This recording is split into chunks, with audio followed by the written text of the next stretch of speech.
Well, there's action on the asphalt this Saturday night with a special series making a visit to Evans Mills.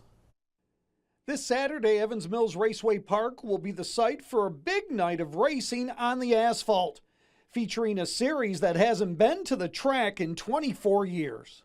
Yeah, so this is one of our biggest nights on the schedule this year. It's the return of the Race a Champion Tour Modifieds.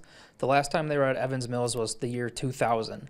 So these are a stronger brand of modified cars, over 600 horsepower, with some of the best drivers in the nation, including Matt Hirschman, who's going to be going for win number 254 in his career at Evans Mills.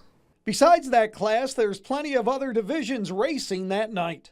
Yep, so we're joined with all 5 of our weekly divisions, the Kenny Drugs Modifieds, Excess Storage Pro Late Models, Phoenix U-Pull U-Save Thunderstock, Stewart Shop Sport Compacts, and the Crispin Fuel Inex Legends.